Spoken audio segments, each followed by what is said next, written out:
is Rich from twinstickgaming.com and you're watching our review of Bound by Flames, available for PS3, PC, Xbox 360 and PlayStation 4, which is the version reviewed.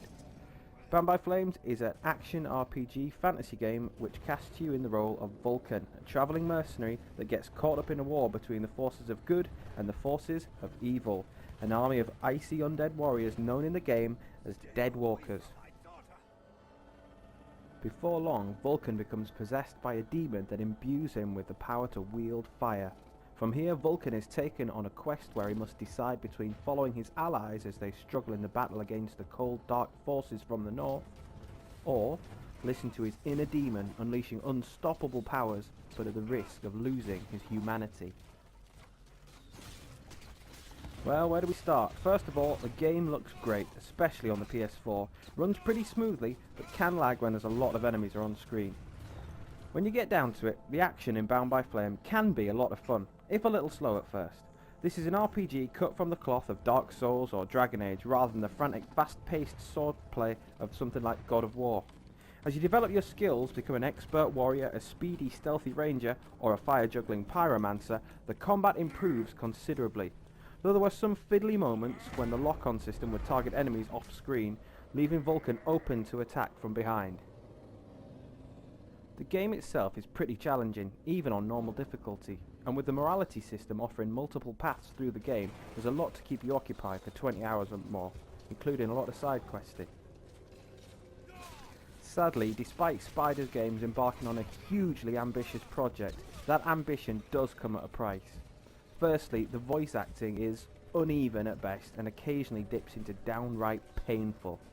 This might have been offset by a great script, but sadly this is lacking too. Most of the dialogue is written in a typically fantasy tongue, but then the game will veer off into something altogether too modern. It could be they were aiming for the kind of rough and ready Game of Thrones type dialogue. Sadly, it comes across a little bit more like Nathan Drake just stepped onto the set of Lord of the Rings. There's a passage to the other side of the mountain. It will lead us to the swamp. The swamp? Oh, that sounds fun. Hey, did anybody see what I just did to that huge fucking monster? I mean, seriously, I fried that thing. I saved our asses, and you're all just, hey, what's for lunch? I said shut it, Vulcan. The problems don't end there either. The game is quite buggy in places. My allies would occasionally disappear completely, leaving me open to battle undead hordes solo. Lines of dialogue would be delivered by NPCs as though a battle had ended, and then just stand there mute while the battle was raging on around them. Other things were just unusual, like allowing players to customize the look of their character and give them a name, only for the game to completely ignore the name you choose and insist on calling you Vulcan throughout. Overall, Bound by Flame is a lot of fun.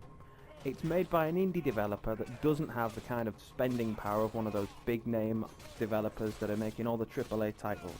What it does incredibly well. Unfortunately, I would have to say it does fall victim to its own lofty ambitions. Some games are greater than the sum of their parts, others are less than the sum of the parts. Bound by Flames is one of those rare games that is exactly the sum of its parts. Some of those parts are exciting, beautiful, challenging, entertaining. Other of those parts are frustrating, annoying, or just badly delivered.